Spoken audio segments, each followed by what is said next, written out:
Hadirin yang kami hormati, sebelum beranjak ke acara inti, terlebih dahulu saya akan bacakan susunan acara pada hari ini. Pertama, presensi panitia dan peserta yang telah kita lalui bersama. Kedua, menyanyikan lagu Indonesia Raya dan Mars Undiksa. Ketiga, doa. Keempat, laporan Ketua Panitia C4 Sharing Session ke-11 tahun 2022.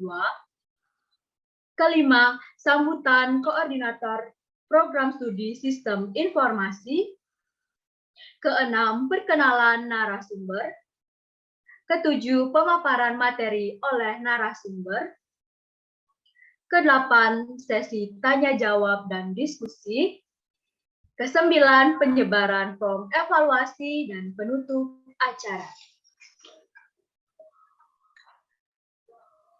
Hadirin yang kami hormati, untuk mengefisienkan waktu, marilah kita beranjak ke acara inti.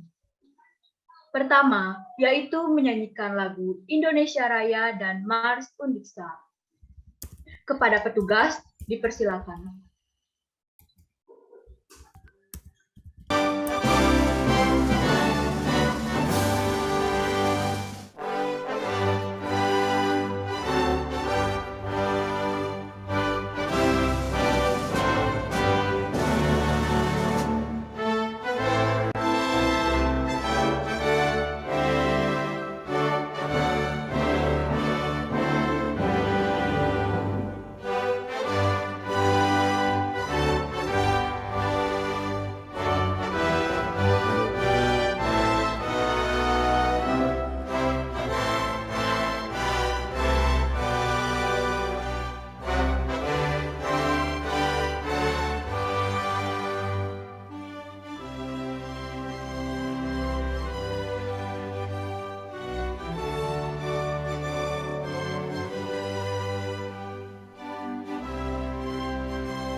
Universitas Akademika, Universitas Pendidikan Ganesha.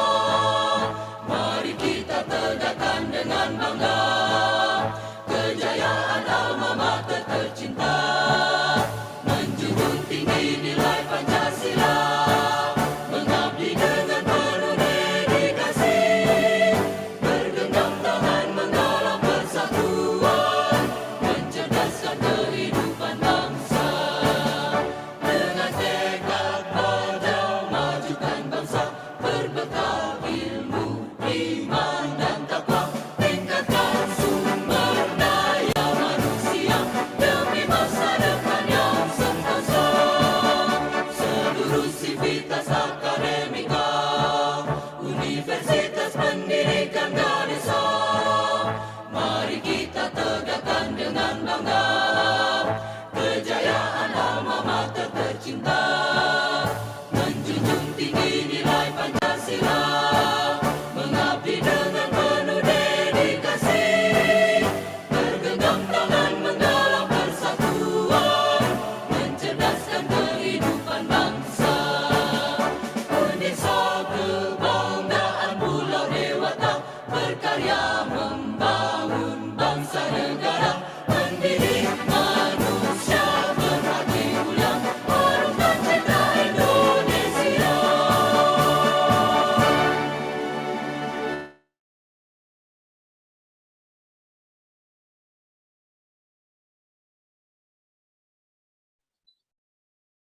Acara selanjutnya yaitu pembacaan doa.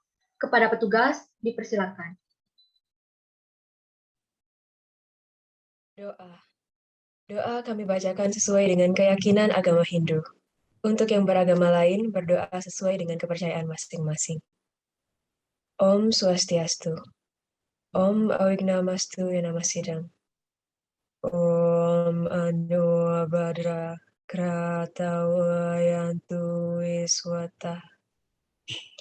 Om Yang Widi, Tuhan Yang Maha Esa. Semoga pikiran yang baik datang dari segala penjuru. Om Adityasya Param Jyotir Rakata Teja Namostute Sweta Pankaja Madhyasta Askaraya Namo Namah. Om Ranglingsah Siwa Paramasitya Namah Swaha. Om Hyang Widi, Tuhan Yang Maha Esa, dalam manifestasimu sebagai Sang Hyang Surya, pada hari ini Sabtu 7 Mei 2022, kami berkumpul dalam acara ini hendak menyatukan pikiran sebagaimana para dewa yang selalu bersatu. Om Hyang Widi, Tuhan Yang Maha Esa, yang bersinar terang dan berstana di tengah-tengah teratai putih, hari ini kami memuja Engkau dalam rangka kegiatan C4 Sharing Session ke-11 dengan tema Preparation of Local Student for the Global Stage yang diselenggarakan oleh organisasi Mercy, Program Studi Sistem Informasi Undiksa. Kami memohon kepadamu semoga kegiatan ini dapat bermanfaat bagi kita semua.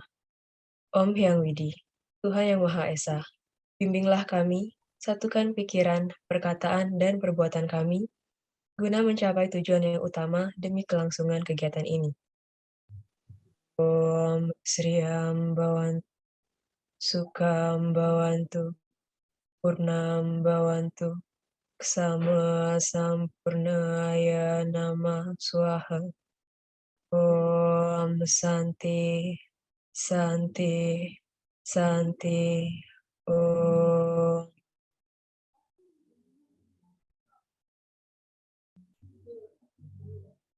Acara selanjutnya yaitu laporan Ketua Panitia C4 Sharing Session ke-11 tahun 2022. Kepada Ketua Panitia, waktu kami persilakan. Baik, terima kasih kepada MC atas waktunya. Om Swastiastu. Assalamualaikum warahmatullahi wabarakatuh. Salam sejahtera untuk kita semua. Shalom, Namo Buddhaya, salam harmoni. Yang terhormat, Wakil Dekan Fakultas Teknik dan Kejuruan, yang kami hormati, Sekretaris Jurusan Teknik Informatika, Koordinator Program Studi Sistem Informasi, seluruh dosen Program Studi Sistem Informasi, Ketua Himpunan Mahasiswa Jurusan Teknik Informatika, narasumber C4 Sharing Session ke-11 tahun 2022, dan rekan-rekan panitia serta peserta C4 Sharing Session ke-11 tahun 2022 yang saya banggakan. Puji syukur saya panjatkan kehadapan Tuhan Yang Maha Esa, karena atas berkat rahmat beliau, kita dapat berkumpul dalam acara C4 Sharing Session ke-11 tahun 2022. Pada kesempatan ini, saya mewakili teman-teman panitia ingin melaporkan bagaimana kegiatan C4 Sharing Session ke-11 ini berjalan. Sebelumnya, perkenalkan nama saya Nyoman Dewi Retnaiswara dari Angkatan 2020. Adapun tujuan dari kegiatan ini yaitu meningkatkan kemampuan seluruh mahasiswa program studi Sistem Informasi untuk dapat mengasah kemampuan diri dan memberikan wawasan, di mana pada C4 Sharing Session ke-11 ini mengangkat topik yaitu membedah strategi persiapan kuliah ke luar negeri pasca COVID-19. C4 Sharing Session ke-11 tahun ini menyongsong tema Preparation of Local Student for the Global Stage.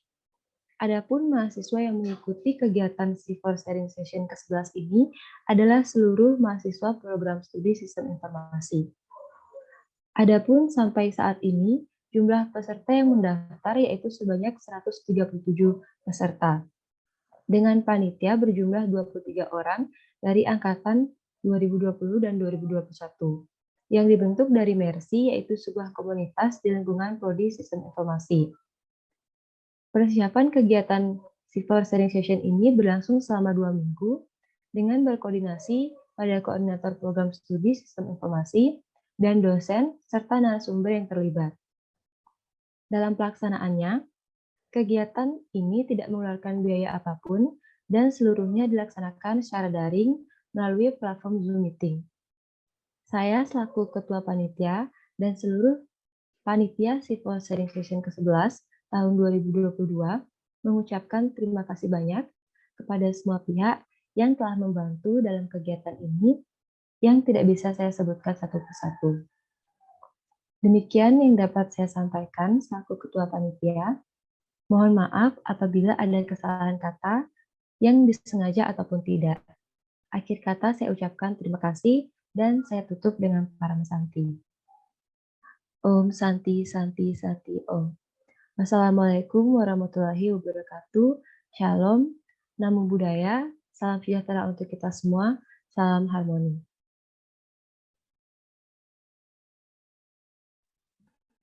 Demikian tadi laporan Ketua Panitia Civil Sharing Session ke-11 tahun 2022. Acara kita lanjutkan dengan Koordinator Program Studi Sistem Informasi yang sekaligus membuka acara Civil Sharing Session ke-11 tahun 2022 secara resmi. Kepada Koordinator Program Studi Sistem Informasi, waktu kami persilakan.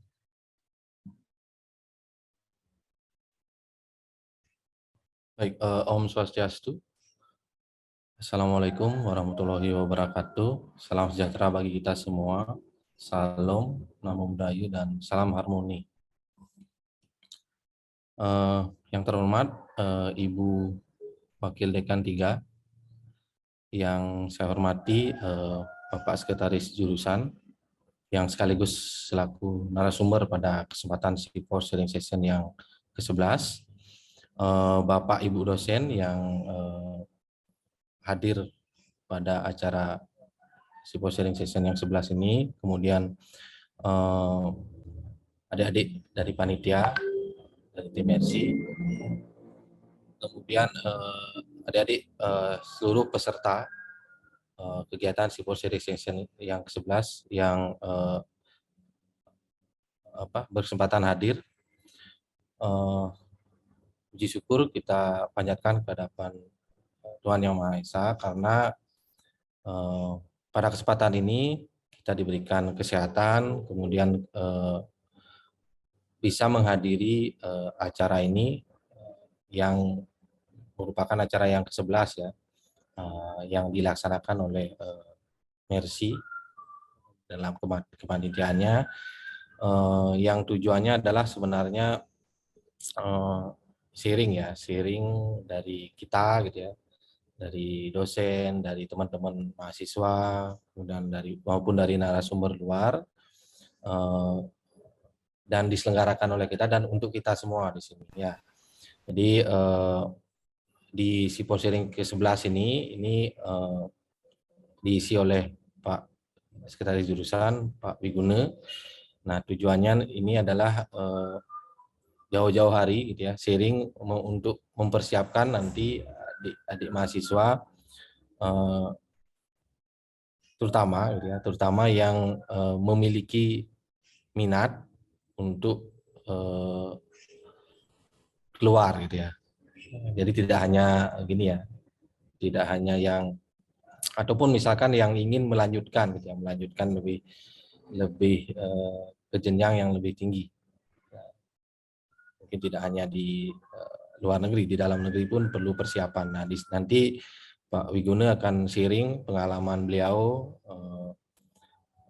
yang pernah kuliah di luar, kemudian nanti mungkin memberikan tips mungkin bagaimana agar apa yang dibutuhkan nantinya bisa disiapkan lebih awal, sehingga pada saatnya tiba gitu ya, ada kesempatan untuk kuliah gitu ya, kuliah lebih lanjut melalui program kerjasama yang salah satunya yang kita galang itu yang sudah kita miliki salah satu dengan MCUD. Ketika kesempatan itu datang, ada masa registrasi pendaftaran itu sudah lebih siap lagi gitu ya. Nah, semoga apa yang kita laksanakan ini, sharing kali ini bisa bermanfaat untuk kita semua. Jadi untuk Bapak Ibu dosennya juga yang berencana untuk melanjutkan, kemudian adik-adik mahasiswa, semuanya bisa memetik manfaat dari kegiatan ini. Atas permohonan dari panitia, acara C4 Sharing Session yang 11 ini saya buka secara resmi. Semoga berjalan dengan lancar dan sukses. Akhir kata saya ucapkan terima kasih. Mohon maaf apabila ada yang kurang berkenan dari apa yang saya sampaikan. Saya ucapkan para Santi, Om Santi, Santi, Santi, Om. Wassalamualaikum warahmatullahi wabarakatuh. Salam harmoni.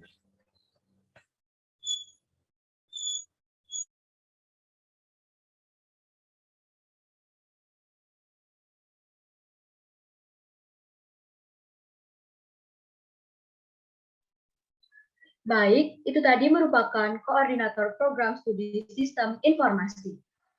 Acara selanjutnya yaitu sesi foto bersama. Baik, sesi foto bersama akan saya pandu.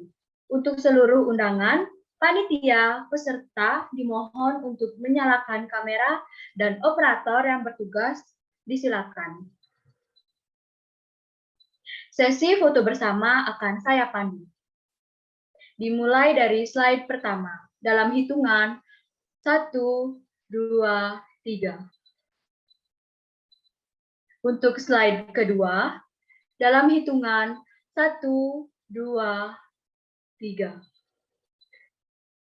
Untuk slide ketiga, dalam hitungan 1, 2, 3. Untuk slide terakhir, dalam hitungan 1, 2, 3. Baik, terima kasih.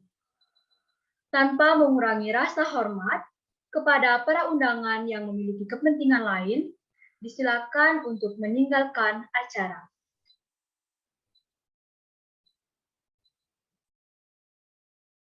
Hadirin yang berbahagia, demikianlah acara pembukaan C4 Sharing Session ke-11 tahun 2022. Kami mohon maaf jika terdapat kata-kata dan perbuatan yang kurang berkenan.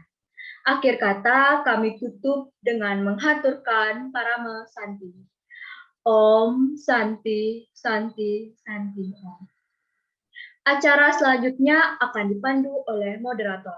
Kepada moderator, waktu kami persilakan.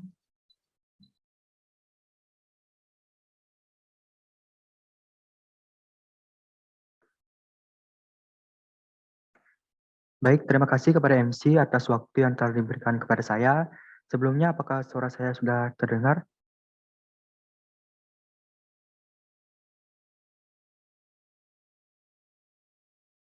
Jelas, Gi.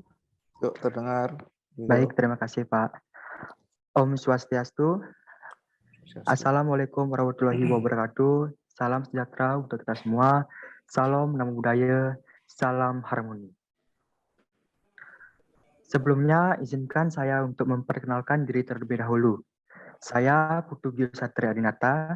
Di sini saya sebagai moderator yang akan memandu jalannya sesi pemaparan materi serta diskusi C4 Sharing Session ke-11 pada hari ini, Sabtu 7 Mei 2022, dengan tema Preparation of Local Student for the Global Stage. Demi kelancaran acara pada hari ini, saya akan bacakan beberapa peraturan dalam C4 Sharing Session ke-11. Yang pertama, peserta melakukan presensi kehadiran melalui link yang telah diberikan oleh panitia. Yang kedua, ketika sesi tanya jawab, peserta yang ingin bertanya dipersilakan untuk mengetikkan pertanyaannya di kolom chat Zoom. Atau apabila ada yang ingin menyampaikan pertanyaan secara langsung, dapat mengaktifkan fitur raise hand terlebih dahulu. Dan yang ketiga, di akhir kegiatan akan dibagikan form survei dan evaluasi sebagai syarat untuk mendapatkan e-sertifikat. Baik, kita beranjak ke acara utama yaitu penyampaian materi. Dan pada hari ini kita telah kedatangan narasumber yang sangat luar biasa, yaitu Bapak Igede Mahendra Dharma Wiguna Eskom MSc, atau yang biasa disapa dengan Pak Wiguna. Mungkin bisa kita sapa dulu nih narasumber kita hari ini. Halo Pak Wiguna, selamat pagi. Halo Gio, selamat pagi semuanya. Waduh, termantau udah semangat kali nih Pak Wiguna menjadi narasumber kita kali ini. Gimana nih Pak liburan Lebaran kemarin? Saya di rumah aja, ngempu saya. Oh, ternyata ya. Ya pokoknya harus tetap semangat ya Pak ya. Pastinya tetap semangat untuk Ya, sering bersama kita hari semua. ini. Tapi sebelum itu izinkan saya untuk membacakan secara singkat CV dari Bapak Wiguna. Bapak Igede Mahendra Dharma Wiguna Eskom MSc merupakan salah satu dosen prodi Sistem Informasi yang saat ini juga menjabat sebagai Sekretaris Jurusan Teknik Informatika Undiksa. Beliau menempuh pendidikan S1-nya di Presiden University Indonesia. Kemudian melanjutkan pendidikan S2-nya di Manasa Gangotri University Mysore, India. Selama menjadi dosen di Undiksa, beliau telah mendapatkan beberapa sertifikasi kompetensi. Di antaranya ada sertifikasi dosen profesional, Oracle Academy Instructor, sertifikasi AWS Cloud Practitioner, dan sertifikasi SC3 Digital Literasi. Selain itu, beliau juga aktif mengikuti konferensi baik di tingkat nasional maupun di tingkat internasional. Beliau juga aktif dalam menulis jurnal, bahkan hingga menerbitkan beberapa buku. Waduh, luar biasa sekali ya teman-teman pencapaian dari narasumber kita kali ini. Oke, sesuai dengan pengalaman Bapak Wiguna yang pernah menempuh kuliah S2 di luar negeri, kali ini Pak Wiguna akan sharing dengan kita semua nih mengenai topik membedah strategi persiapan kuliah lanjut ke luar negeri pasca COVID-19. Langsung saja kita akan memasuki sesi pemaparan materi yang diberikan waktu selama 45 menit.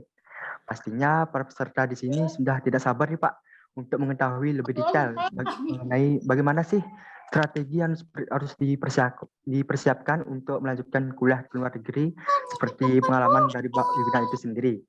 Jangankan peserta di sini Pak ya, saya sendiri pun udah nggak sabar nih Pak.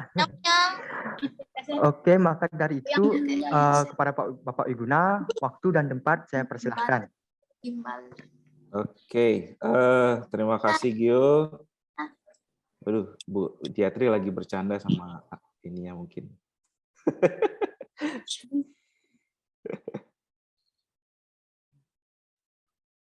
Gak apa-apa kok Bu, santai Bu. Oke, selamat pagi semuanya. Om Swastiastu, Assalamualaikum warahmatullahi wabarakatuh. Namo Buddhaya, Salam, salam sejahtera untuk kita semua. Salam harmoni. Yang terhormat Ibu Wakil Dekan 3, Ibu Cok. Terima kasih sudah hadir Ibu. Bapak Korprodi yang selalu semangat membimbing adik-adik mahasiswa SIFORS. Ya, selamat pagi Pak Korprodi, Bapak Ibu dosen, ada Pak Edi, saya lihat Pak Ditra, ada Pak Dendi, Bu Yudia, Bu Diatri. Ya, selamat pagi adik-adik mahasiswa, terutama yang saya banggakan, selamat pagi semuanya. Nah, hari ini saya mencoba sharing ya terkait dengan tema yang adik-adik usung untuk sharing C4 hari ini, yaitu preparation of local students for the global stage, ya, membedah strategi persiapan kuliah lanjut ke luar negeri pasca COVID-19. Ya, tapi ini sedikit santai lah ya, artinya saya coba sharing apa yang saya tahu, apa yang pernah saya alami dan rasakan dan juga saya lakukan saat saya melakukan atau menempuh atau mengenyam pendidikan ya, mulai dari kecil sampai S2 paling tidak ya. Oke, saya share screen dulu.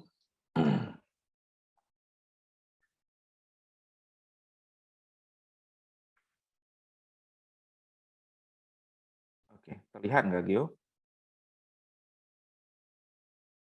Terlihat Pak. Terlihat ya. Oke.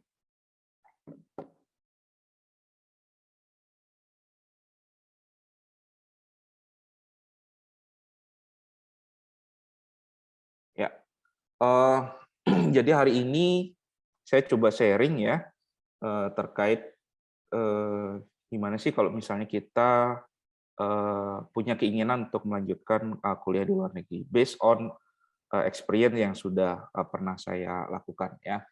Nah, perkenalkan nama saya Igede Mahendra Dharma Wiguna. Jadi mungkin adik-adik C-Force yang semester 2 itu belum pernah ketemu saya di perkuliahan ya, tapi semester 4 ke atas itu sudah pernah mengikuti kuliah saya. Nah, biasanya saya mengajar di semester 2 ya, tapi sekarang agak switch ya.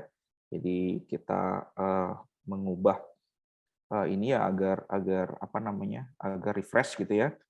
Jadi akhirnya di semester 2 saya belum mengajar adik sekalian, tapi nanti kita akan ketemu di semester ketiga. Oke. Nah, sebelum saya masuk ke ya kita bicara tips lah atau sharing terkait dengan pengalaman saya mungkin bagaimana persiapan gitu. Nah, saya cerita dulu tentang apa namanya tentang pengalaman saya di ini pengalaman saya dalam dunia pendidikan gitu ya. Nah, jadi sejak saya mengenyam pendidikan ya mulai TK sampai dengan S2. Nah, kebetulan S2 itu bukan pertama kalinya saya mendapatkan beasiswa. Ya, jadi beasiswa itu pertama kali saya mendapatkan ketika saya mengenyam pendidikan di SMA, gitu ya, di SMA.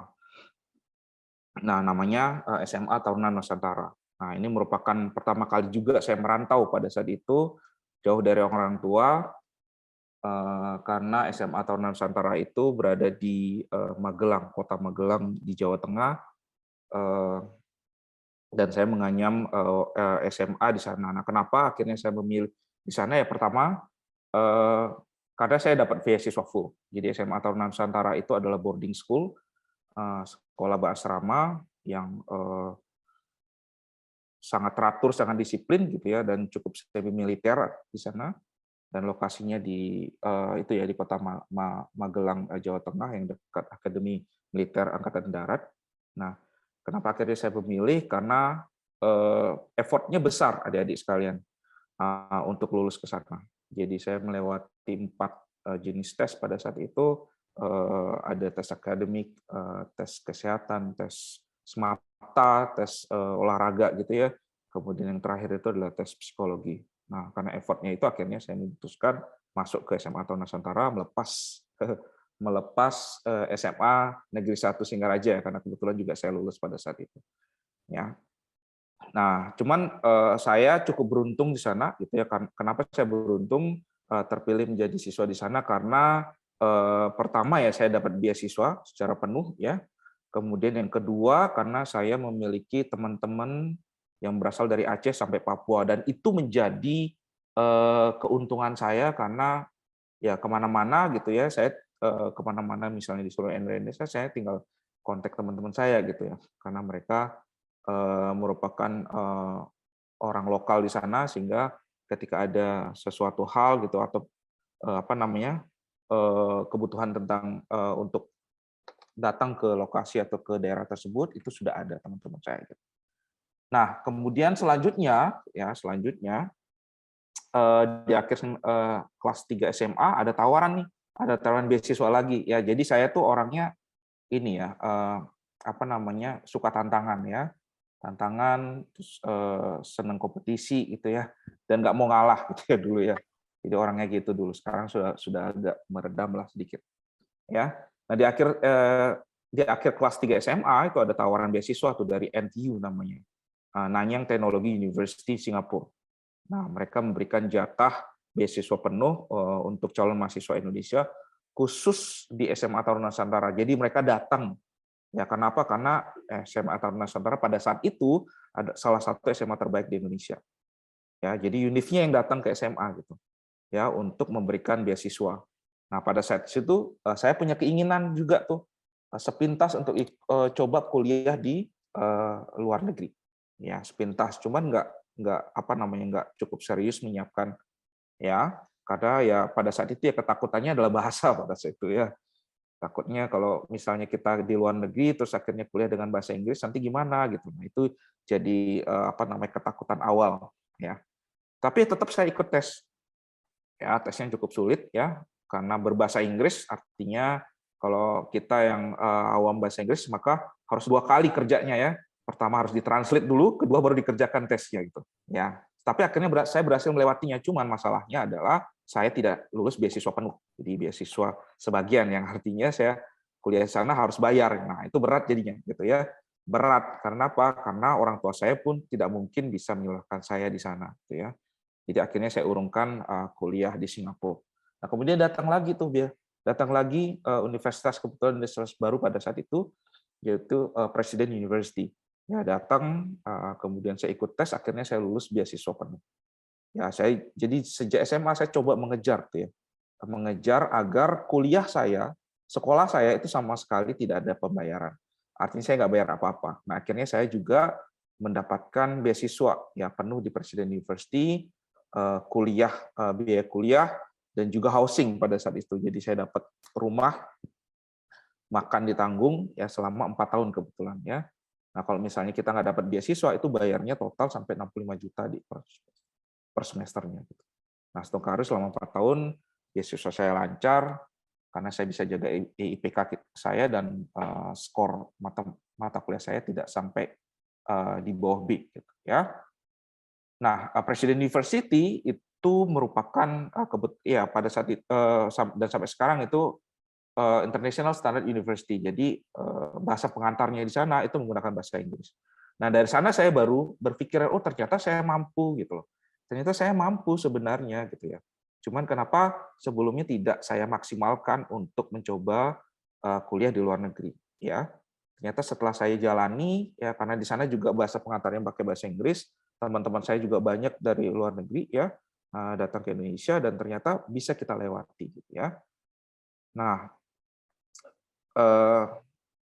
itu akhirnya bisa mengurangi kekecewaan lah pada saat itu ya, nggak bisa kuliah di luar negeri ya. Nah, kemudian saya lulus tepat waktu ya, lumayan pada situ 4 tahun, tetapi waktu tunggu saya minus 6 bulan. Ya, waktu minus 6 bulan artinya saya kerja ya, kebetulan kerja di salah satu perusahaan IT di Jakarta sebagai developer. Nah, sebelum saya lulus ya. Tapi saya kejar skripsi saya akhirnya lulus juga tepat waktu. Nah kemudian akhirnya muncullah ini pada saat kerja sebagai developer akhirnya saya memperoleh informasi beasiswa ya. Nah waktu itu ya ke India ya dari bapak saya ya. Kemudian saya diminta untuk apply ya. Nah karena saat S1 ya saya coba itu gagal. Nah akhirnya saya coba juga nih ya. Nah, setelah beberapa tes yang saya lalui, akhirnya saya lolos juga, gitu ya, lulus dan akhirnya pertama kali kuliah di luar negeri, gitu.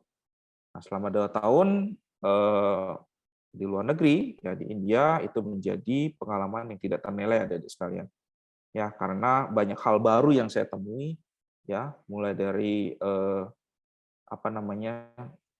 dunia pendidikannya gitu ya, kemudian culture-nya, bahasa, people-nya gitu. Ya, dan tempat-tempat unik bersejarah itu selama 2 tahun saya keliling India juga ya. Nah, itu juga salah satu keuntungannya ya, kita bisa jalan-jalan ya secara gratis karena saya juga dapat beasiswa di sana. Ya, nah 2 tahun berlalu, lulus tepat waktu. Nah, kebetulan juga di sana saya ya setengkali dapat juga salah satu penghargaan ya gold medal untuk peraih IPK tertinggi ya pada saat itu dan akhirnya pulang melamar jadi dan kembali ya ke Bali melamar jadi dosen di Undiksa. Jadi setelah 11 tahun saya balik 11 tahun merantau balik ke Undiksa. Nah, itu pengalaman saya. Nah, apa pengalaman yang bisa saya petik di sini gitu ya. Yang mungkin bisa jadi salah satu insight lah gitu ya buat kalian bahwa you have to try ya on everything yang kalian inginkan gitu ya. akan ada kegagalan dan juga keberhasilan. Tetapi kalau kalian tidak berusaha, pasti menyesalnya kemudian hari, kenapa saya tidak mencoba, gitu ya. Dan kalau bisa jangan setengah-setengah, ya, karena ketika kalian berhasil, maka itu akan jadi lifetime experience, ya. Nah itu, oleh karena itu kuliah di luar negeri itu sangat ini ya, sangat membuka banyak hal ya. Ya, tadi saya katakan membuka wawasan, ya, membuka apa namanya, jaringan dan sebagainya, gitu ya. Nah, sebelum saya masuk ya, oke. Nah, sebelum kita masuk ke ini, sebelum kita masuk ke materi selanjutnya, saya ingin tahu dulu dari kalian ya, dari berapa tadi yang di sini ya, ada 100-an ya mungkin ya, ada 102 kurang ya, ada 90-an ya. Nah, kalau kalian ada kesempatan misalnya ya ke luar negeri, ya, kalian mau kemana? Ya, silakan buka menti.com ya, atau saya copy paste aja linknya ya. Saya pengen tahu dari kalian. Oke, sebentar saya share dulu di chat ya. Silakan buka Mentinya, saya pengen tahu yang ada di sini ada yang pengen keluar negeri nggak ya, gitu ya. Kalau nggak ada yang pengen, nggak, berarti kan saya tidak perlu menjelaskan apa-apa di sini ya. Ini saya share di sini. Oke. Wow. Ada ke Singapura, Australia. Oke. Jepang, ya. Ke Korea, Korea sedikit ya. Korea mana, Dek? Korea Utara? Kim Jong Un cari sana ya.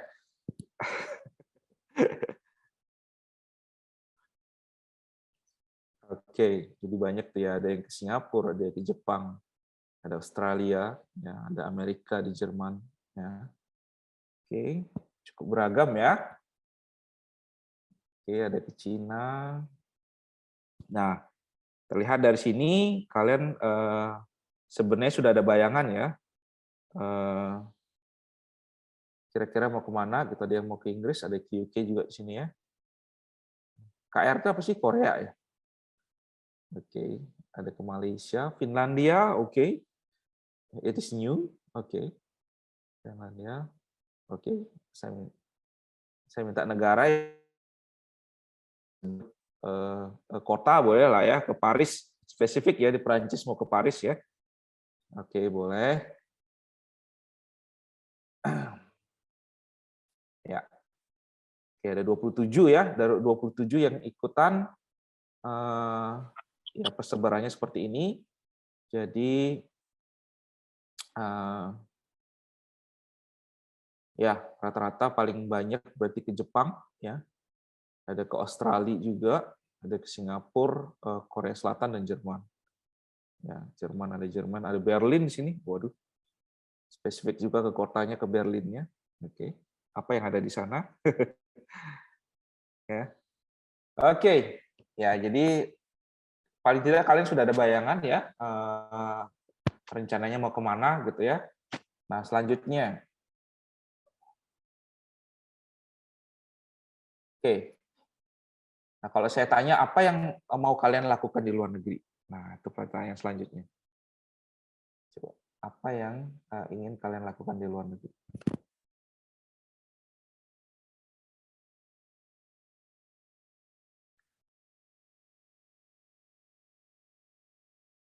Oke. Kerja sambil kuliah. Oke. Pengalaman baru. Jalan-jalan. Oke. Kuliah dan bekerja, mencari jodoh, boleh lah ya. Oke. Ya.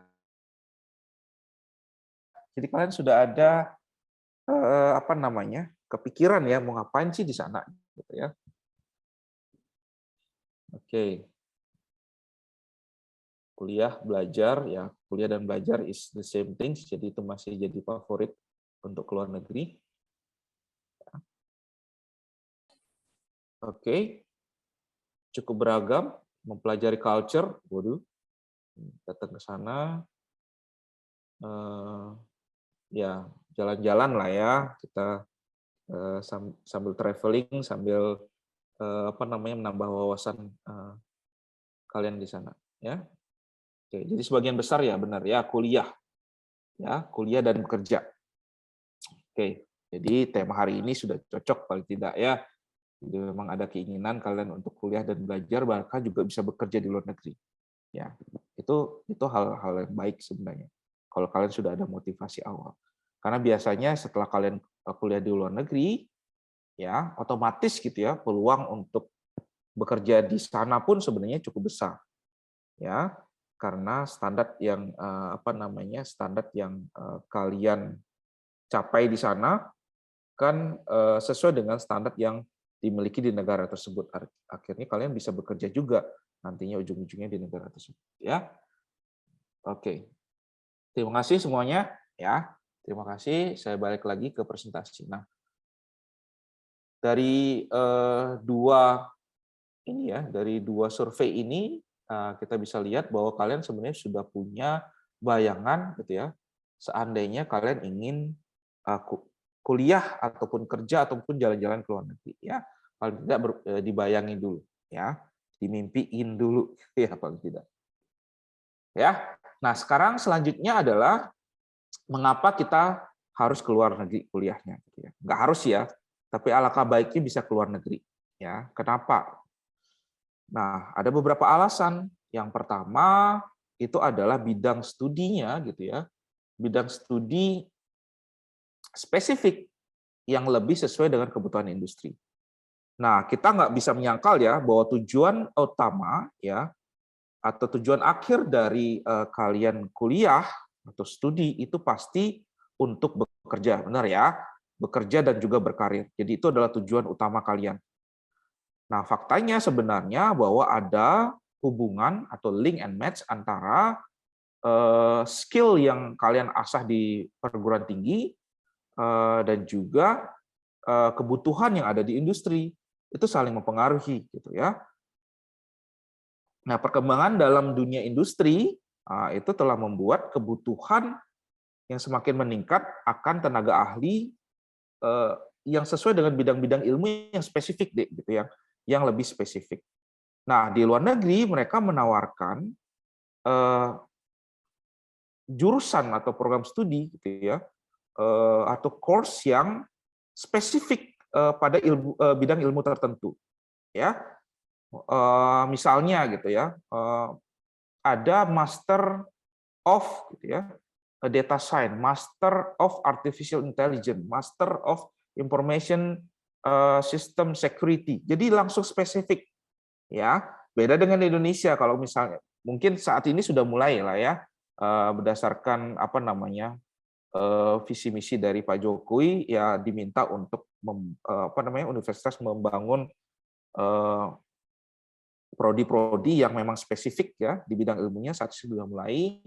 Tetapi kalau kita lihat secara umum, gambaran umum gitu ya, masih banyak perguruan tinggi di Indonesia yang menawarkan program-program studi yang sifatnya general ya, yang bukan spesifik. Misalnya master S2 ilmu komputer gitu, S2 sistem informasi, S2 S2 misalnya biologi gitu ya. Jadi tidak spesifik gitu ya, tidak spesifik menukik ke misalnya S2 artificial intelligence gitu. Misalnya S2 startup misalnya gitu. Ya, nggak spesifik seperti itu. Ya, padahal di dunia kerja mereka membutuhkan skill-skill yang benar-benar spesifik gitu. Nah, itu salah satu keuntungannya. Ya, nah yang kedua adalah kualitas pendidikan. Nah, saya mengatakan kualitas pendidikan di luar negeri itu cukup tinggi, deh, ya. Terutama kalau misalnya kalian yang meng-apply universitas ke luar negeri. Ya, karena otomatis universitas-universitas yang menerima mahasiswa asing tentu mereka sudah punya standar tinggi, ya. Secara kualitas pendidikan itu pasti lebih baik, ya, pasti lebih baik. Ya, nah, saya tidak mengatakan bahwa di Indonesia kurang baik ya, tetapi kalau misalnya kalian meng-apply ya program S2 di luar negeri, otomatis yang kalian apply mestinya universitas-universitas yang sudah terpercaya dan memiliki kualitas yang baik. Ya, jadi kualitas pendidikan akan bisa kalian tingkatkan di luar negeri ya. Kalian bisa bisa merasakan atmosfer pendidikan di sana ya. Nah, itu bisa kalian rasakan. Ya. Kemudian selanjutnya adalah metode pembelajaran yang berorientasi pada praktek dan riset. Ya. Jadi kalau misalnya kita masih di level sarjana, mungkin masih belum aplikatif ya. Jadi banyak program studi sarjana di Indonesia yang ditawarkan itu masih belum cukup aplikatif ya. Jadi ketika kalian sudah sarjana misalnya kemudian harus mengerjakan sesuatu di industri pasti masih canggung. Ya, masih canggung. Ya agak kagok gitu ya, mungkin terkejut-kejut gitu ya. Oh, kok seperti ini nggak diajarkan. Nah, seperti itu. Oleh karena itu kalian butuh butuh untuk bisa merasakan gitu ya, merasakan dunia kerja gitu ya. Nah, pada saat juga perkuliahan. Nah, di luar negeri banyak program studi yang link and match dengan industri deh. Ya, jadi ada program langsung riset gitu ya dan juga langsung mengerjakan proyeknya itu langsung di industrinya gitu. Ya, sehingga otomatis kalian langsung berinteraksi dengan dunia nyata di dunia kerja. Nah, sehingga bisa memaksimalkan skill kalian nantinya. Ya, makanya metode pembelajaran itu jauh ke arah praktek dan juga riset. Nah, yang terakhir adalah pengalaman dan jaringan internasional. Nah, ini akan menjadi yang saya katakan pengalaman lifetime experience ya, karena kalian bisa berinteraksi dengan orang-orang yang berbeda culture-nya, berbeda bahasanya gitu ya. Kemudian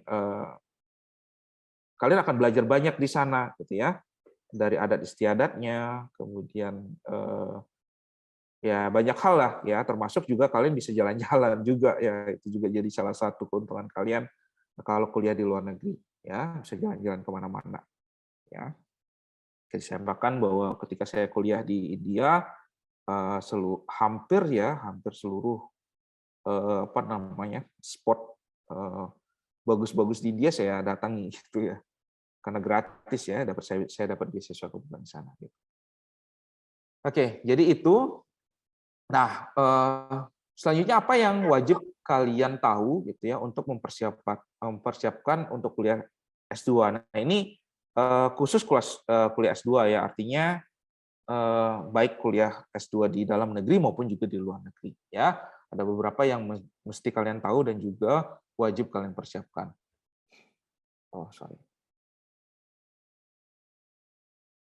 Oke. Yang pertama itulah tentukan tujuan kenapa harus lanjut kuliah S2 ya. Nah, ada beberapa orang yang memang lanjut kuliah S2 karena saya selanjutnya ingin bekerja di industri. Ada yang memang nanti selanjutnya saya mau jadi dosen misalnya gitu. Ya, atau saya memang ingin saja gitu ya. Ya, ingin saja kuliah S2. Jadi tentukan tujuan kalian ya, tentukan tujuan kalian. Nah, selanjutnya kalian harus siap belajar deh. Nah, itu penting ya. Itu penting sekali ya. Karena ketika kalian lanjut kuliah itu berarti kalian harus semangat juga untuk belajar. Ya, jadi tidak pikirannya hanya untuk melancong ya, jalan-jalan, datang ke sana, tetapi kalian harus menyelesaikan perkuliahan kalian. Jadi kalian harus siap belajar. Selanjutnya kalian harus menentukan jurusan yang tepat. Jadi jurusan yang sesuai dengan passion kalian ya. Alangkah bagusnya ada korelasi antara apa yang sudah kalian kerjakan atau kalian sudah pelajari di S1 kemudian bisa lanjut ke S2. Tapi banyak juga gitu ya, banyak juga orang-orang yang lanjut S2 misalnya itu yang mungkin bidang ilmunya berbeda ya. Misalnya S1-nya sistem informasi, misalnya S2-nya itu adalah MBA misalnya, Master of Business Administration. Ya, jadi bidangnya ke bisnis gitu ya. Bisa saja ya. tidak ada masalah. Tetapi pastikan kalian menentukan jurusan yang tepat dan juga kampus yang tepat, ya, jurusan tepat dan kampus yang tepat yang sesuai dengan keinginan kalian dan passion kalian nantinya ke depannya, ya. Nah, selanjutnya kalian harus menyiapkan diri untuk tes akademik, ya. Tes akademik juga tes bahasa Inggris, ya. Nah, tes akademik itu ada beberapa universitas yang membutuhkan tes akademik, ya. Nah, misalnya GRE, kemudian GMAT gitu ya. Mereka bisa membutuhkan skor tersebut, ya. Tetapi ada juga yang tidak membutuhkan, ya. Jadi tergantung universitasnya.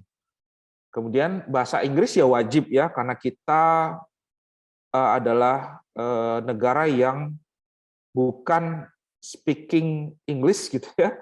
Jadi English adalah bahasa asing di kita, bukan bahasa kedua atau bahkan primary language-nya, maka otomatis mereka membutuhkan skor dalam bahasa Inggris. Ya, bisa dalam bentuk TOEFL atau misalnya dalam bentuk IELTS, ya, tergantung kembali lagi adalah kebutuhan dari universitasnya atau mungkin scholarship-nya kalau kalian nanti mencari scholarship. Nah, selanjutnya siapkan tema penelitian atau tesis, ya. Ya, kalau bisa sih sebelum kalian melanjutkan kuliah ya kalian sudah siapkan juga gitu ya temanya, kira-kira kalian mau kuliah seperti apa, ya. Mau arahnya kemana gitu ya. Nah, oleh karena itu ya penting kalian harus mulai membaca misalnya beberapa artikel jurnal atau misalnya kalian lihat beberapa jurusan yang spesifik ke tema penelitian kalian, sehingga nanti bisa kalian melanjutkan kuliah ke luar negeri dengan lancar, ya. Kalau tema di awal sudah kalian siapkan, maka ya astungkare kedepannya akan bisa lancar juga perkuliahan kalian, ya. Kemudian asah keterampilan menulis, nah siapkan beasiswa, ya. Kalau misalnya tidak punya dana pribadi, ya biasanya kalau kita sih nggak mungkin ya ke luar negeri. Kalau dari saya ya saya nggak mungkin ke luar negeri kalau tidak ada beasiswa gitu. Ya, nah kemudian perhatikan IPK S1. Nah itu saya wanti-wanti IPK itu mungkin tidak menentukan kalian sukses atau tidak gitu ya. Tetapi IPK itu pembuka jalan adik-adik. Ya, dengan IPK yang baik itu akan membuka jalan kalian. Baik jalan masuk ke industri maupun jalan masuk ke S2. Jadi tetap kalian harus memaintain IPK dengan baik. Ya, kalau kalian masih di semester awal, maka kalian harus tetap menjaga studi kalian dengan baik ya sehingga IPK-nya bisa aman ya. Alangkah baiknya kalau bisa cum laude gitu ya. Jadi pembuka jalannya jadi lebih lebar.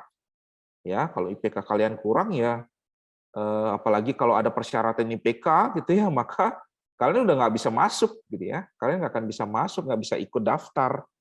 Ya, maka dari itu IPK itu penting kalian perhatikan. Nah, kemudian selanjutnya perhatikan target lama studi. Ya, nah target lama studi itu harus kalian lihat ada yang S2 misalnya itu hanya 1 tahun, ada yang S2 2 tahun gitu ya, dan mereka juga punya tenggat juga ya, maksimumnya berapa tahun. Nah, itu kalian harus perhatikan.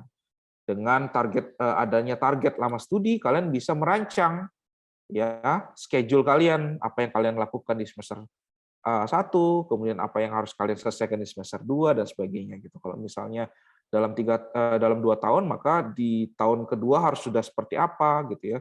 Kapan kira-kira nanti bisa maju defense ya, defense tesis misalnya dan sebagainya. Nah, itu yang harus kalian siapkan dengan baik. Ya. Jadi hal-hal ini untuk kalian persiapan untuk lanjut S2. Nah, sekarang tips ya. Jadi nggak banyak ya saya sampaikan di sini, mungkin nanti kita bisa lebih banyak sharingnya ya. Tips persiapan kuliah di luar negeri. Versi saya ya, mungkin di apa namanya orang lain mungkin akan berbeda ya. Nah, yang pertama itu adalah kalian harus menguasai bahasa asing. Itu kewajiban pertama adik-adik sekalian. Ya, jadi kalau kalian mau ke luar negeri, maka hal pertama yang harus kalian harus benar-benar kalian siapkan adalah bahasa asing. Ya, terutama bahasa Inggris ya. Biasanya requirement-nya pasti bahasa Inggris. Tetapi ada juga universitas yang misalnya bukan English speaking country, ya requirement-nya itu adalah bahasanya mereka gitu ya. Misalnya Jepang ya bahasa Jepang, di Jerman ya bahasa Jerman gitu ya. Tetapi rata-rata kalau misalnya mereka membuka kelas internasional, pasti mereka membutuhkan skor untuk bahasa asing. Ya, nah, biasanya bahasa asingnya itu adalah either TOEFL atau IELTS. Ya, jadi dua itu. Nah, TOEFL-nya juga biasanya TOEFL yang IBT ya, Internet Based Test. Ya, itu biasanya skornya 80 ya skornya paling minim ya. Kalau LPDP dia mintanya 80 ya skor untuk IBT-nya. Kemudian IELTS-nya 6,5 untuk S2 ya. IELTS-nya 6,5. Nah, itu kalian bisa pelajari deh mulai dari sekarang ya. Karena lifetime dari skor untuk bahasa Inggris ini baik TOEFL maupun IELTS itu durasinya adalah 2 tahun. Jadi sebaiknya kalian menyiapkan itu gitu ya sebelum sebelum kalian apply untuk kuliah di luar negeri ataupun scholarship. Ya, jadi kalian siapkan. Nah, banyak sebenarnya yang banyak ya platform yang bisa kalian gunakan untuk belajar. Nah, untuk IELTS saya biasanya menggunakan ini, IELTSonlinetest.com. Ini gratis ya, kalian bisa ikuti berbagai macam tes yang ada di IELTS, ya, mulai dari speaking-nya, kemudian menulisnya, kemudian ada reading, ada listening, gitu ya, gratis. Jadi kalian bisa coba-coba dan banyak banget ininya tes-tesnya. Jadi kalian bisa benar-benar latihan di sana, ya. Nah, kalau kalian bisa memaksimalkan itu dan 6,5, jadi harusnya nanti untuk apply scholarship itu sudah aman ya. Kalau TOEFL itu ada englishacademy.id, itu punyanya Ruang Guru ya. TOEFL IBT kalian nanti bisa coba ya. Atau misalnya kalian kursus ya, kursus offline itu sebenarnya di ULB Undiksa itu ada ya. Kalian bisa kursus TOEFL dan juga IELTS ya di ULB Undiksa. Atau misalnya kalau kalian mau cari di Denpasar itu ada ya LF Bali, itu juga bisa ya. Atau secara online itu ada Kampung Inggris Online ID, kemudian ada scooters.com gitu ya dan sebagainya. Jadi banyak sebenarnya ya versinya. Nah, ini benar-benar harus kalian kuasai deh. Ya, harus kalian kuasai. Paling tidak skornya. Ya, karena apa? Karena nanti di sana kan kalian harus bisa berbahasa asing sehari-hari, ya, bisa bahasa asing sehari-hari, ya, paling tidak ya pada saat kuliah, ya. Jadi kalau kalian misalnya tidak menguasai ini, maka ya perkuliahannya jadi takutnya akan terhambat, ya. Tetapi kalian masih panjang ya, panjang waktunya ya, mungkin untuk yang semester awal atau misalnya bagi yang masih semester 6 gitu ya, masih aman sebenarnya ya. Ya. Untuk mempersiapkan ini dengan baik ya. Jadi kalian sebenarnya bisa maksimal kalau kalian benar-benar ada niat ya. Kalian tahu Vicky Naki, kalian tahu ya. Modal dia cuman belajarnya dari mana? Dari YouTube gitu loh. Tapi dia bisa fasih berbahasa cukup banyak bahasa ya. Hanya modalnya di YouTube. Artinya apa? Artinya karena ada niat gitu ya. Ada niat dan usaha sehingga pasti kalian bisa mencapai pada titik yang sebenarnya kalian bisa harapkan. Ya, jadi yang pertama itu adalah kuasai bahasa asing. Nah, selanjutnya adalah jurusan, gitu ya. Jadi jurusan dan kampus tujuan. Nah, ketika kalian kuliah, ya, kuliah master degree itu ada dua jenisnya, ya. Ada dua jenis master degree. Yang pertama itu adalah by coursework sama by research, ya. By coursework sama by research. Bedanya apa?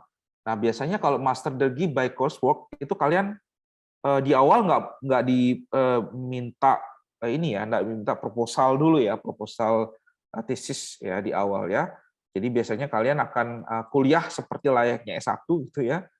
kuliah dulu misalnya di tahun pertama, nah biasanya setelah tahun pertama baru nanti diminta untuk memikirkan atau menyiapkan proposal tesis kalian, gitu ya.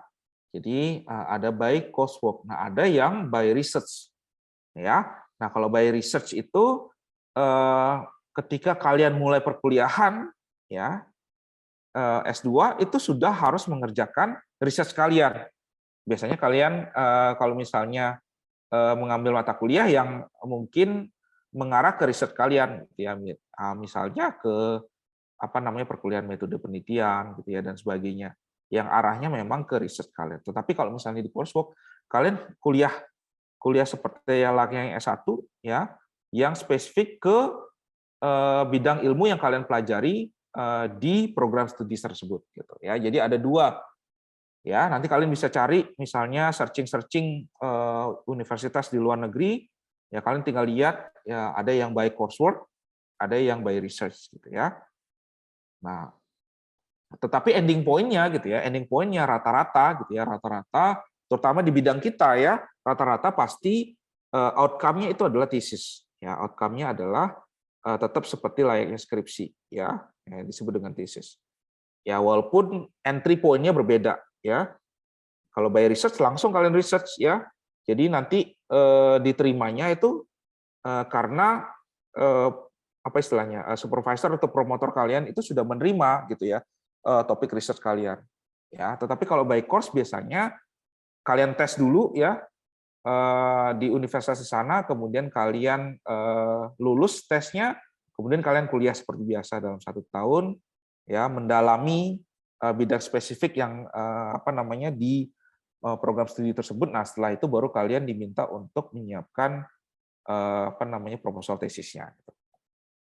Ya, nah biasanya coursework itu selama 2 tahun, by research ada yang 1 tahun, ada yang 2 tahun juga. Ya, nah some university itu ketika ketika mereka menerima calon mahasiswa baru, mereka membutuhkan GRE dan GMAT. Jadi kalian harus lihat-lihat juga kalau misalnya tertarik ke universitas, kemudian di prodi spesifik, kemudian kalian lihat di sana, oh ternyata mereka require GRE dan GMAT. Ya biasanya di Amerika nih ya, mereka butuh GRE dan GMAT atau GMAT gitu ya. Maka kalian harus tes dulu ya. Nah GRE dan GMAT itu kayak TPA deh. Ya modelnya kayak TPA. Nah bedanya apa GRE sama GMAT? GRE itu biasanya untuk untuk master degree, hampir seluruh master degree biasanya menggunakan GRE, tapi kalau GMAT itu biasanya spesifik ke bisnis gitu ya, ke ekonomi. Jadi ada yang memang khusus ke ekonomi, karena di sana itu ada tes salah satu subsection untuk tesnya itu namanya kuantitatif tes gitu ya. Nah, di sana lebih banyak karena memang bidang ekonomi kan banyaknya arahnya ke sana. Ya, jadi memang spesifik untuk bidang bisnis biasanya GMAT. Kalau GRE itu secara keseluruhan, jadi TPA biasa. Ya. Nah, jadi itu yang harus kalian persiapkan. Ya, mau kemana misalnya ke Singapura, oh ada NTU misalnya, NUS. Ya. Kemudian mau ke Australia misalnya. Ya, ada di University of Sydney gitu, ada Monash kebetulan salah satu alumni dari Undiksa juga di jurusan Teknik Informatika, kebetulan spesifik di PTI itu ada juga lulusan S1, S2 dan S3-nya di Monash University. Ya, yang nanti tahun ini akan jadi keynote speaker di iConfed tahun 2022. Jadi alumni kita kebetulan mantan mahasiswa saya juga gitu ya. Nah, selanjutnya yang ketiga, tidak ada 4 ya. Yang ketiga itu yang harus kalian siapkan adalah scholarship ya, tentunya. Karena kalau kalian kuliah ke luar negeri ya ada yang bisa biaya sendiri gitu ya, tetapi sebagian besar biasanya biasanya susah gitu ya kalau ke luar negeri itu biaya sendiri. Pasti mereka akan mencari scholarship. Nah, jadi banyak sebenarnya scholarship yang ditawarkan baik dari pemerintah Indonesia ataupun dari pemerintahan atau bahkan universitas yang kalian tuju, gitu ya. Misalnya kalau di Indonesia yang paling besar itu adalah beasiswa LPDP, gitu ya. Kalian sudah pasti familiar dengan beasiswa ini. Ini adalah beasiswa pemerintah Indonesia yang setiap tahun itu sangat banyak ya peminatnya, gitu ya. Tetapi cukup banyak juga yang dibiayai, gitu ya. Jadi kalian bisa bersaing juga di LPDP, ya. Atau misalnya di spesifik ke beasiswa yang di pemerintahan di negara tempat universitas itu ada, gitu ya. Misalnya di Amerika itu ada Fulbright, di Australia itu ada Australia Award, kemudian di Inggris itu ada Chevening, ada di Jepang itu Mambuka Hokuso, ya, kemudian ada di Korea misalnya kalau kalian mau Korea Selatan ya, bukan Korea Utara. Di Korea Selatan itu ada K3SP, gitu ya. Ada di Taiwan juga ya, Studnet ya. Studnet itu di Belanda, NZAS itu ada di New Zealand, ICCR kebetulan itu ada beasiswa saya di India. Kemudian ada SIS itu ada di Swiss. Jadi cukup banyak sebenarnya ya tawaran-tawaran beasiswa ya. Nah, misalnya salah satu dosen di informatika Pak Putrama itu kebetulan di Bulgaria ya kayaknya. Benar ya Pak Adu ya? Pak Putrama itu ya. Saya lupa. Hungaria. Di Hungaria ya. Di Hungaria kok Bulgaria. Di Hungaria. Nah, itu juga dapat beasiswa dari pemerintah Hungarianya gitu. Ya, artinya apa? Artinya kita sebenarnya tidak harus fokus di satu sumber beasiswa ya. Banyak sebenarnya beasiswa. Di Malaysia pasti ada gitu ya, di di Thailand misalnya ada gitu ya. Jadi setiap negara biasanya memiliki jatah beasiswa untuk mahasiswa asing. Nah, itu yang bisa kita coba juga gali sehingga kalian nanti bisa ikut berpartisipasi di sana. Ya. Nah, itu kira-kira scholarship. Nah, tetapi ya tadi seperti kata Pak Adwi, ada sebenarnya yang sudah in collaboration with Undiksa gitu ya. Namanya MCUT ya, MCUT. Ya. Jadi Minchi University of Technology Taiwan itu sudah berkolaborasi dengan Undiksa gitu ya untuk bisa mendapatkan jatah mahasiswa Undiksa untuk belajar langsung S2 di sana gitu ya. Jadi istilahnya adalah 3+2 program. Ya, 3 tahun kuliah di Undiksa, 2 tahun kuliah di MCUT gitu ya. Nah, ada kan alumni pertama C-Force ya, Kak Danu ya, itu sudah lulus program ini. Ya, Astungkara di bulan September ini ya bisa berangkat ke Taiwan. Ya, berangkat ke Taiwan untuk melanjutkan S2-nya karena dia sudah lulus untuk sarjana S1. Nah, ini sebenarnya peluang sangat-sangat besar adik-adik kalian ya. Ini adalah peluang terbesar kalian dibandingkan kalian mencari ini. Ini adalah peluang terbesar. Kenapa? Karena ini adalah program yang bekerja sama langsung dengan Undiksa gitu. Ya, yang bekerja sama langsung dengan Undiksa. Ya, dan ini full beasiswanya, Dik, gitu ya. Kalian akan dapat asrama, makan 3 kali sehari ya di sana. Jadi sangat aman sebenarnya kalau kalian bisa mendapatkan beasiswa ini. Ya. Nah, jadi tahun lalu itu dari Danu, tahun ini ada 2 orang ya. Saya nggak tahu nih sudah diterima atau tidak ya. Harapan saya sih harusnya sudah diterima ya. Mudah-mudahan ya. Jadi ada 2 orang yang melamar dari C-Force ya, 2 orang yang benar ya. Pak Adi ya melamar. Dan 2 orang itu keterima, coba bayangin. Mudah-mudahan ya keterima ya kalau misalnya kalau dilihat ya diskusi juga saya dengan tim ininya ya Astungkara keterima gitu ya. Jadi ada Yudi ya sama Triharta ya yang kemarin melamar ya. Jadi maksimalkan adik-adik ya. Ada Yudi nggak sini? Triharta ada nggak? Hadir, Pak. Oke. Ya. Jadi sudah berhasil untuk ikut fast track program ini gitu ya. Jadi harapan saya tahun depan bisa lebih banyak lagi, Dik.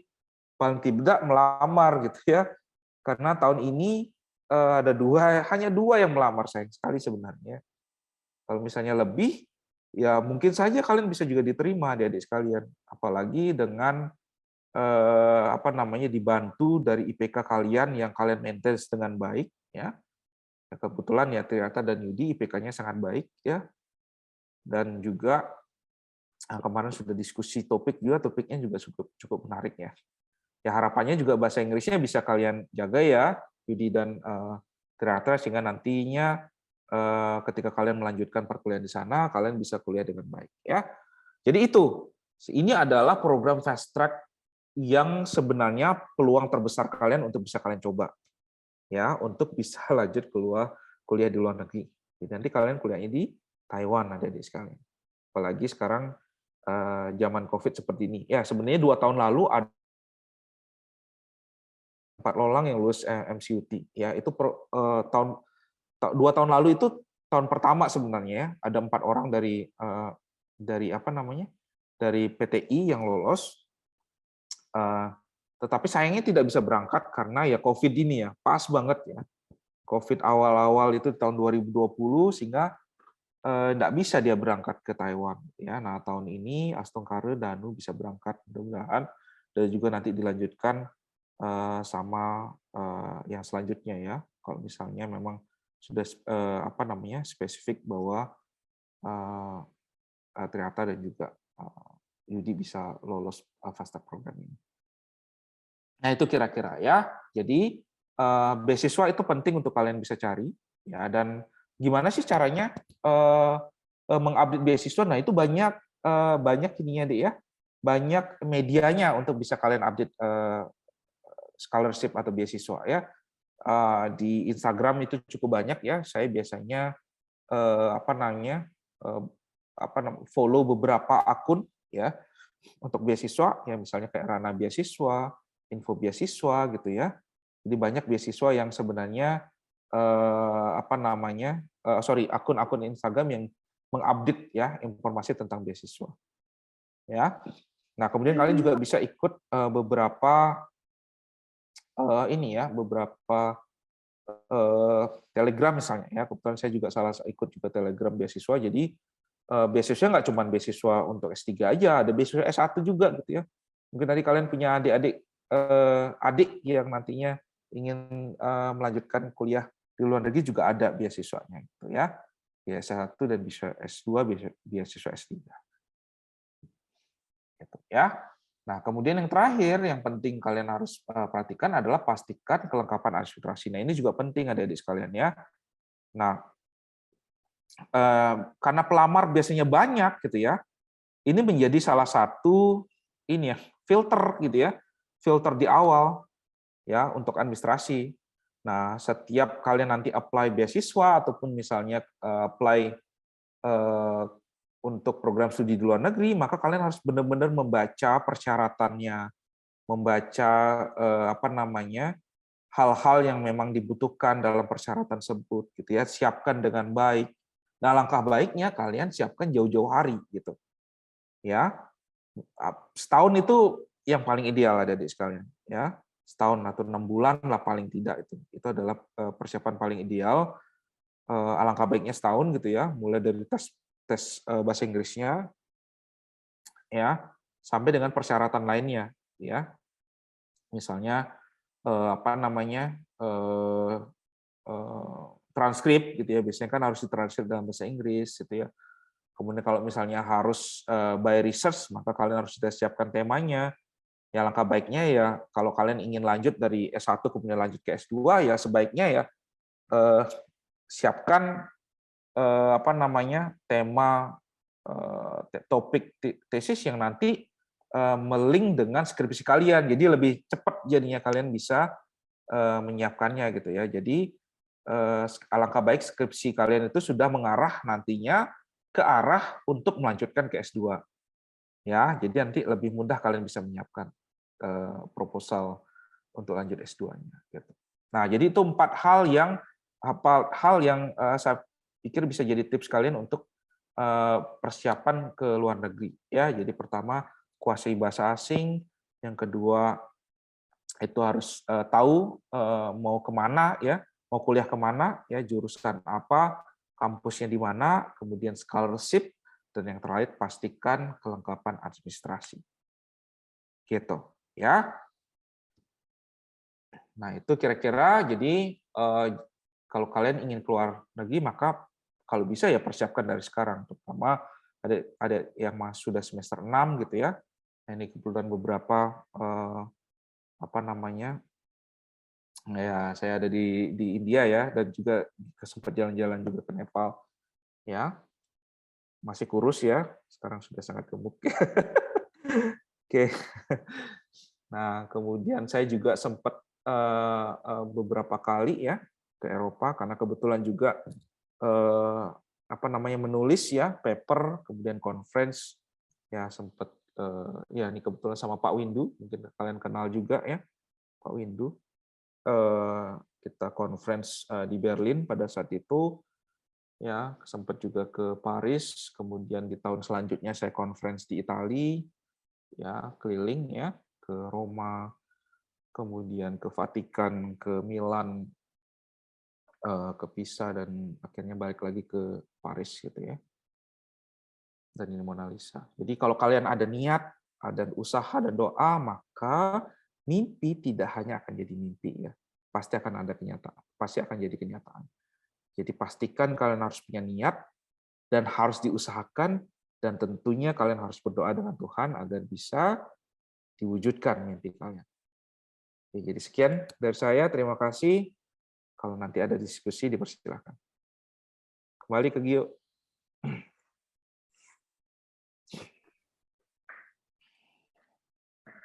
Baik, hadirin yang kami hormati, itu tadi merupakan pemaparan materi yang sudah disampaikan oleh Bapak Wiguna. Dan selanjutnya kita akan beranjak ke sesi tanya-jawab. Penanya dibatasi hanya 3 orang peserta. Kepada peserta yang ingin bertanya, dipersilakan mengetikkan pertanyaannya di kolom chat Zoom atau menggunakan fitur raise hand.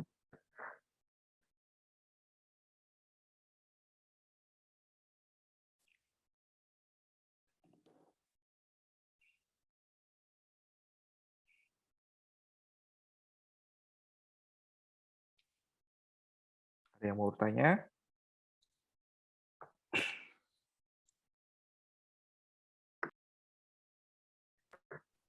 Baik Pak, di sini sudah ada yang bertanya dari Murah Manik Mahendra.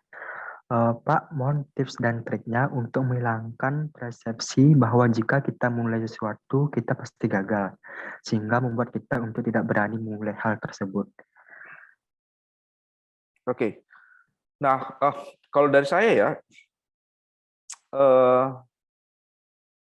persepsi ketika kita mencoba sesuatu kemudian gagal, itu kan sebenarnya dari sisi mindset sebenarnya adik-adik sekalian ya. Nah, yang mungkin yang bisa apa namanya, yang harus kalian ubah mindsetnya itu adalah bagaimana kalau saya berhasil gitu. Ya, bagaimana kalau saya berhasil? Ya, kalau misalnya kalian ingin mencapai sesuatu, misalnya saya mau kuliah S2 di luar negeri. Kalau saya berhasil, saya bisa jalan-jalan. Kalau saya berhasil, nah gitu. Sehingga ada motivasi di dalamnya untuk bisa lebih giat lagi. Ya, mempersiapkan sesuatu. Jadi memang memulai itu adalah sesuatu hal yang tidak mudah, adik-adik sekalian. Dan kegagalan itu bagian dari proses, ya. Jadi sebenarnya nggak usah takut gagal. Kalau gagal, kalian bisa coba lagi. Ya, kalau kalian gagal, kalian akan bisa coba lagi. Nah, yang jangan kalian sampai lakukan adalah kalian tidak mencoba, Dik. Karena kalau kalian tidak mencoba, sudah pasti gagal. Gitu. Ya. Jadi kegagalan itu bagian dari proses, ya, dan itu bukan berarti akhir dari segalanya. Karena kegagalan itu masih bisa kalian coba lagi berikutnya gitu. Nah, dari sanalah kalian belajar, ya. Biasanya kan pembelajaran pasti berawal dari sebuah kesalahan, sebuah kegagalan, ya. Nah, alangkah baiknya ya tidak gagal di kesempatan berikutnya gitu ya.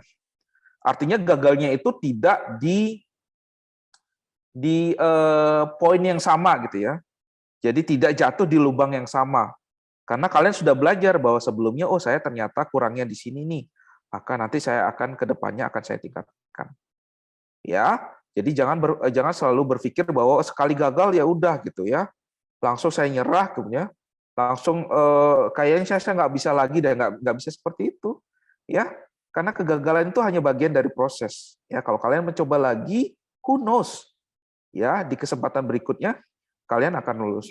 Sama seperti saya misalnya deh, di S1 saya kan nggak berhasil lulus ke luar negeri ya, saya nggak berhasil dapat beasiswa keluar, tetapi ternyata ada kesempatan saya kuliah selanjutnya di S2 gitu ya. Jadi kesempatan itu akan datang. Nah, yang paling penting adalah kalian memegang kesempatan itu dan kalian akan berusaha untuk mencoba kesempatan yang datang ke kalian. Ya, kegagalan itu akan tercapai kalau kalian nggak coba. Itu sudah pasti gagal, ya. Ya, tetapi kalau misalnya kalian mencoba, ada kemungkinan berhasil, ada kemungkinan gagal. Tapi ketika kalian gagal, paling tidak kalian sudah berusaha, gitu ya. Nah, itu yang utama sebenarnya. Jadi jangan dijadikan itu sebagai persepsi, ubah mindset-nya ya. Yang kalian pikirkan adalah bagaimana kalau misalnya berhasil. Hal apa, benefit apa yang nantinya kita bisa dapatkan ketika saya berhasil. Nah, itu sebenarnya yang harus kalian pikirkan ya. Jadi ubah mindset-nya.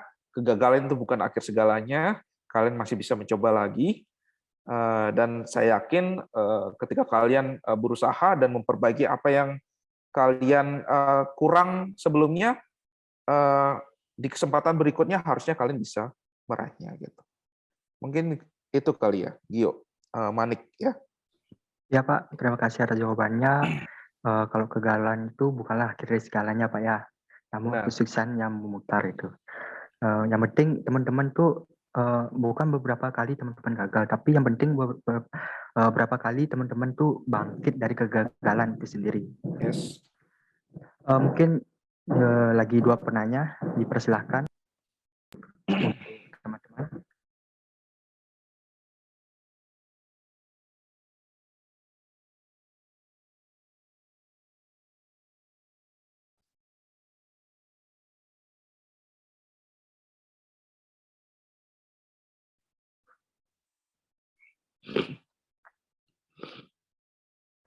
Baik Pak, di sini ada Kak Nyoman Triata.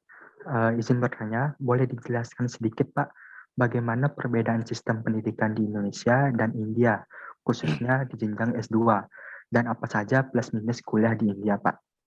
Oke. Dulu ya, kalau kita bicara dulu ya, mungkin sekarang sudah agak berbeda ya. Jadi pertama ketika saya masuk ke sana memang dari sistem perkuliahan mereka gitu ya, karena kebetulan saya juga mengambil Master of Computer Science, memang secara teori kualitas mereka sangat hebat, sangat baik ya, in theory. Jadi mereka benar-benar paham secara detail ya, terutama ini ya profesor saya ya, mereka benar-benar detail paham dari teori yang mereka kuasai ya, sesuai dengan bidang ilmu mereka.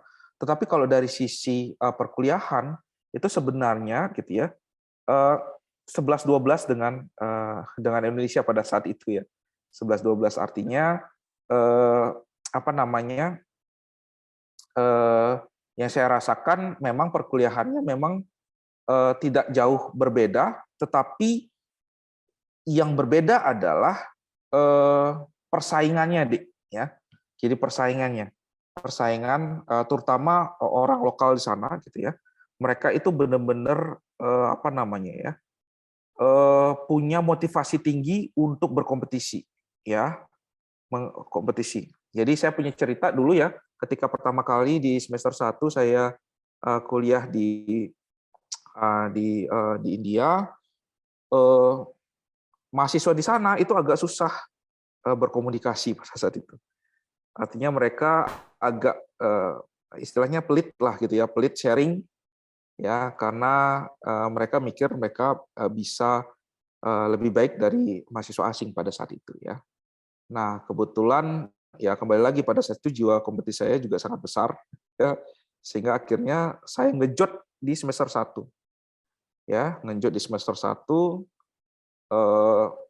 untuk semua perkuliahan. Kebetulan saya pada saat itu juga by coursework, ya, jadi tidak memulai dengan research, by coursework. Jadi di perkuliahan semester 1 saya kuliah seperti biasa, tapi memang mendalami lebih dalam lagi terkait dengan computer science. Nah, di semester 1 akhirnya saya dapat ini ya kalau di sini bahasanya IPK, ya, di sana itu GPA out of 10 itu perfect 10. Ya, jadi seluruh mata kuliah itu perfect 10. Jadi semuanya 10 gitu nilainya. Kagetlah mereka gitu. Ya, mahasiswa asing di sana. Nah, setelah itu baru mulai mingle dengan mahasiswa asing. Ya, jadi kita kalau misalnya di luar negeri memang, ya, terutama di India, karena memang orangnya kan cukup ini ya, cukup senang berkompetisi orang-orangnya, ya. Ya, kita harus lebih baik dari mereka dulu gitu ya, untuk bisa meredam mereka dan juga bisa bisa mingle dengan mereka, ya. Nah, jadi itu sih ya perbedaannya, teman. Saya pikir sekarang harusnya sudah bisa lebih baik, ya, karena saya lihat juga perkembangan lab saya juga sudah sangat baik, ya, saya lihat, ya. Kemarin terakhir saya sharing dengan teman-teman saya yang di India, sudah sangat banyak improvement-nya, laboratorinya juga sangat baik, ya, dan saya pikir juga bisa bisa memaksimalkan perkuliahan di sana. Jadi itu sih. Nah, kurangnya yaitu kalau dulu ya kurangnya itu yaitu ya persaingan cukup kurang baik ya dulu, ya, karena mereka ya tadi orang-orangnya kalau misalnya kita nggak lebih baik dari mereka, mereka agak menganggap remeh gitu ya. Itu dulu ya, teman. Sekarang mungkin sudah berubah. Ya, tapi kalau dari si pendidikan pada saat itu masih ya 11-12 ya. 11-12. Oke, itu kira-kira Syahrul. Baik Pak, di sini lagi satu Oh, sorry, penanya. si Triata ya tadi ya. Ya, satu tanya dari Syahrul. Izin bertanya Pak, gambaran kita nanti belajar S2 itu seperti apa?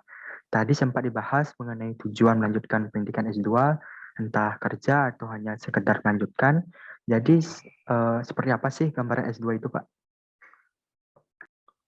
S2 ya, tujuan dari kalian kuliah S2 itu kan pasti untuk meningkatkan kemampuan bidang ilmu kalian, kan gitu ya.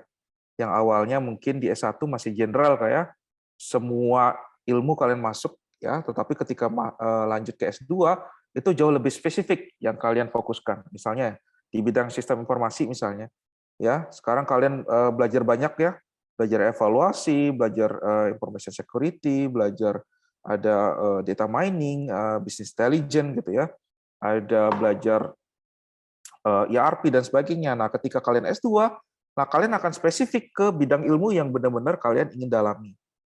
Ya, biasanya arahnya ke sana. Misalnya saya mau mendalami bidang data science gitu. Saya ingin mendalami bidang artificial intelligence. Ya. Nah, tujuan akhirnya apa? Tujuan akhirnya tentunya agar kalian nanti setelah lulus nanti bisa berkarir, bisa bekerja gitu ya. Bisa berkarir, bisa bekerja. Nah, orang-orang di industri, terutama di industri ya, kalau di luar negeri gitu ya, mereka pasti membutuhkan orang-orang yang memiliki skill yang yang spesifik di bidang ilmu tertentu, gitu. Ya, yang spesifik di bidang ilmu tertentu. Nah, S2 itu menjadi salah satu ya cara kalian untuk bisa juga bekerja di ranah industri ataupun juga di pendidikan. Karena kan kalau kalian misalnya jadi dosen paling tidak gitu ya, di Indonesia terutama ya, kalau di luar negeri biasanya dosen itu harus S3 dulu ya, kalau di Indonesia paling tidak S2 gitu ya. S2 kalian sudah bisa jadi dosen. Ya. Artinya itu jadinya tujuan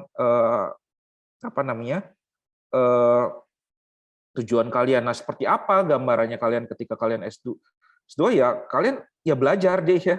Yang namanya S2 kan melanjutkan kuliah, artinya kan kalian belajar. Ya, nah nanti jenis apa namanya konsep belajarnya seperti apa ya? Ada dua tadi yang saya katakan. Ada by course, jadi kalian belajar dulu di sana di tahun pertama biasanya, tahun kedua baru apa namanya mengajukan proposal tesis, atau by research. Ketika S2 datang ke sana langsung dengan proposal. Ya.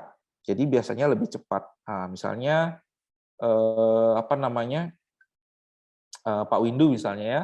Pak Windu di Perancis waktu S2 dia hanya 1 tahun di sana karena by research. Nah, kalau saya kebetulan 2 tahun karena by course gitu. Jadi ada beberapa yang by apa namanya? Ada universitas yang memang hanya menerima by course saja,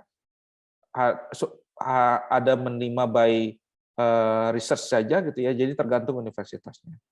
Tapi secara umum kalian harus belajar di sana, maksimalkan sehingga nanti bisa lulus tepat waktu ya nantinya ujung-ujungnya apa namanya bisa bekerja ya. Tetapi tadi tujuannya sekedar S2 juga kayaknya nggak bagus juga ya. Kalian harus punya tujuan hidup ya di awal. S2 ini mau ngapain nih ya? S2 mau bekerja atau misalnya lanjut lagi S3 misalnya bisa saja ya. Setelah itu baru bekerja. Tetapi ending point-nya apa? Ending point-nya kan kalian harus berkarir. Ya, harus berkarir. Jadi kuliah tingkat lanjut itu bagian dari apa namanya? Bagian dari langkah kalian untuk bisa menaikkan harga kalian. Ya, menaikkan harga kalian. Karena semakin tinggi pendidikan kalian, ya biasanya gitu ya, range gajinya kan biasanya semakin tinggi juga. Ya, itu akan berbanding lurus ya. Apa namanya? Tingkat ininya ya. Biasanya ya. Jadi semakin tinggi pendidikan ya semakin tinggi juga apa namanya? Rentangan gaji kalian nanti ketika kalian bekerja. Mungkin itu. Terima kasih, Syahrul.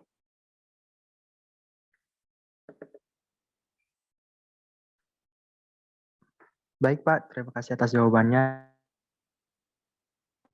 Manfaat untuk kita semua ya teman-teman. Itu tadi 3 penanya sekaligus saya mengucapkan terima kasih kepada peserta yang sudah bertanya.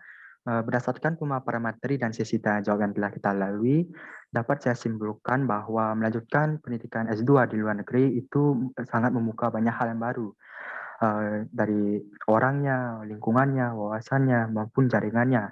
Tapi ketika kita melanjutkan kuliah di luar negeri, ada persiapan yang harus kita jalankan, di mana kita harus bisa menguasai bahasa asing.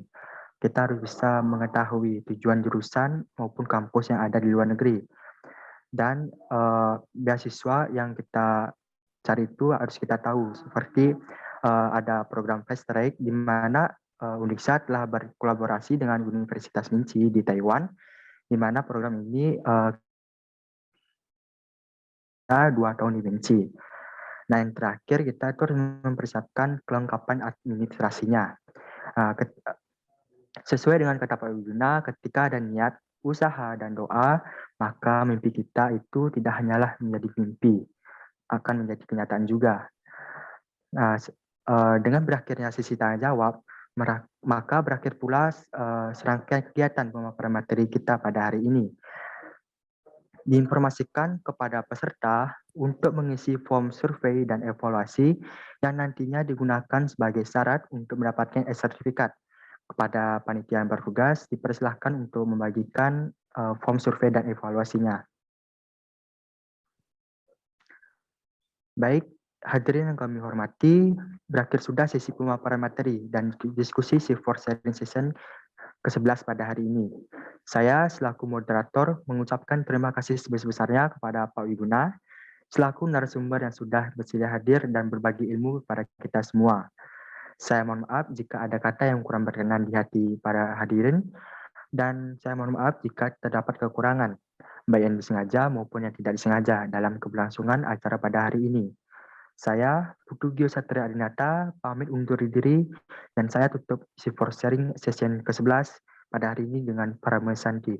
Om Santi Santi Santi Om. Terima kasih.